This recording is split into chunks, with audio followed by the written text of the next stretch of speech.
What I want to make is something that details the nutrition journey. Then there have some edits coming in, you feel me? The nutrition journey is very simple.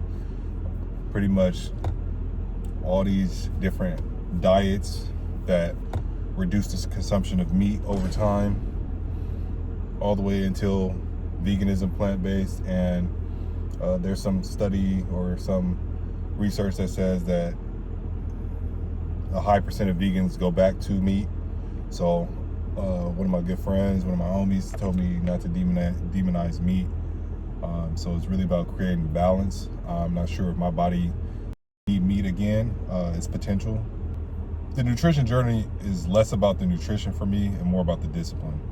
It takes a lot to overcome certain cravings that you have, and food is a mood booster. It is a social centerpiece as far as when we go to certain venues and did you try this? Just by trying something, you become a part of the social crowd, and especially if you're in agreement that whatever it is tastes good. So having the discipline to go vegan, one, ostracizes you from the social construct, and really is the first example of you putting your health as a priority. Now, it doesn't have to be fully vegan. I don't believe that any two people should have the same diet.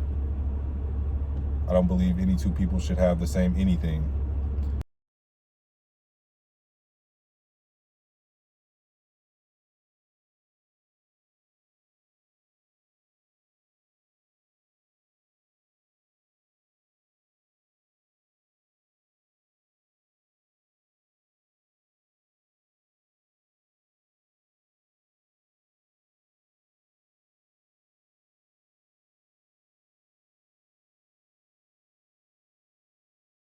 To challenge their body and improve their body.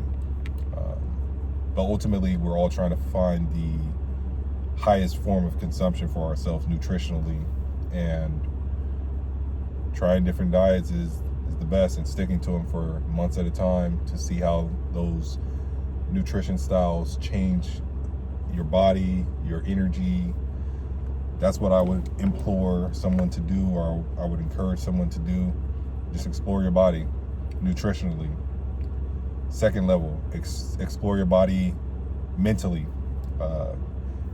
Take that same nutrition concept and apply it to your mental consumption. Binge watching certain shows, garnering different ideas from music and social media. That is a mental diet to say. That's mental nourishment. And if you're listening to certain words, it could feel like candy, because they're taboo, you know they're bad for you, but they kind of make you feel good in the moment. I would encourage you to take the time to shape your mental diet in the same way that you shaped your physical diet. Your nourishment for your body, shape your nourishment for your mind the same way. Start taking things that are unhealthy out of your mental diet. And with the next layer for that, it's more positive self-talk. More positive self-talk, more self-belief, less judgment on self, and understanding self-acceptance.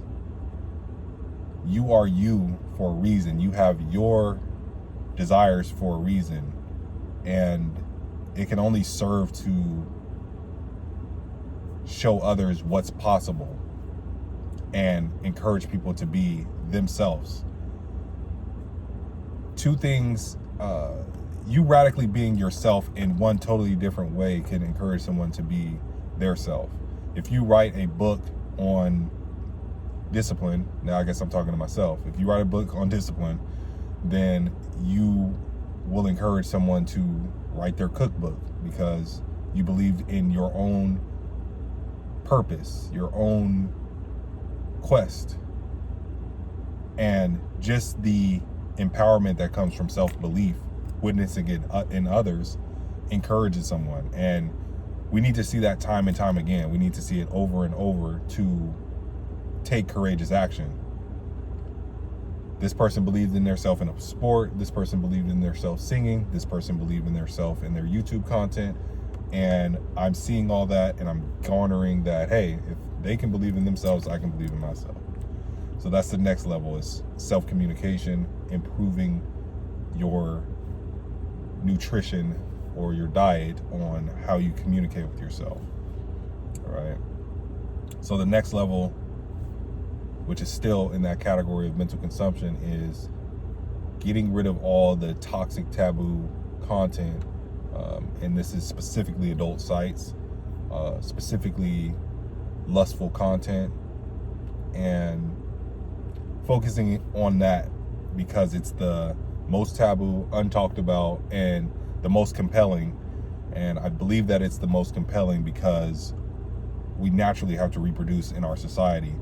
So the topic that sex sells, or the concept that sex sells, alludes to the fact that we have to reproduce and create as a society to continue our species, and that is very important. So when you pair that importance with a taboo subject matter, it gets convoluted that this too is also important. Being lustful towards sexual ideas just falls in the category because we're not open enough to talk about how to separate them. I feel a bit of premonition even throwing this in on this type of video. It's like, oh, I want this to be certain. No, like, hey, we all know that sex is a part of our existence. And to be blunt, we all got here by people having sex. That's just the literal fact. No one wants to think about it. No one wants to talk about it. And then that's how kids and young adults and old adults are able to sweep their lustful tactics under the rug, and every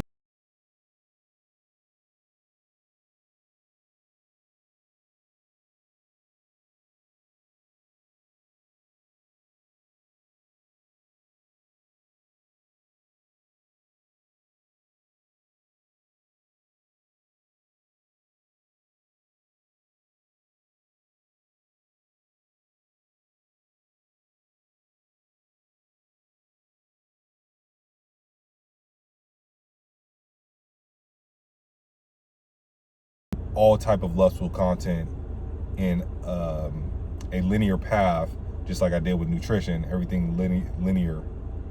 How can I go from this step to this step to this step to this step? And just for an example, at the top you might have the most taboo content that you don't want to tell anybody about. That's the most egregious. That's going to be the most dopamine filled content. And then at the next level, you're going to have something that's less dopamine filled, but you still enjoy on a high level. And then medium level, low level. And then you have what I call gateway adult content, when it comes from the basic platforms that we interact with. So if it's a social media platform, Facebook, Instagram, Snapchat, all that, the thirst trap content is the gateway to these other sites and more stimulus. And this is a practical example, is when someone posts a link that leads right back to that site, or they say, oh, I know where she goes for this. I know she has this type of account. Here's the account. That pattern is just a undertone of social media. Some people don't experience that side of social media, or they do. But we're not openly talking about how to avoid those. But yeah, most gentlemen that are on self-discipline concept, they tell you about clicking not interested on the thirst traps, and that's a good practice. The algorithm's still going to show you. And I saw a gentleman, he posted that he's only interested in car videos. but the algorithm keeps showing him these thirst trap girls, or he said the Instagram algorithm is horny. What I would say is that if you show any interest at any time during your tenure, it's going to take a long time for them to stop showing you anything of that nature, because they know human psychology. You may be in a dark place at the right time, and then you're back indulging in that content. So they're gonna trickle you some. They're gonna be like, all right, we respect it, we're gonna keep showing you cards, but what about this? You back on this again? All right. Oh, okay, you're not on it, you click on interested. All right, cool. What about this? You back on it? Just checking.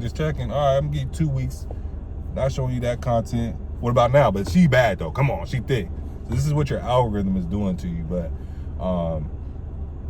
you gotta, it's a business, it's economics. They're just trying to make money, and you don't have to respect it, but you understand that all they care about is getting money. So they're gonna show you, hey, make sure, hey, I'm just helping you on your journey, right? You're not gonna look at this. All right.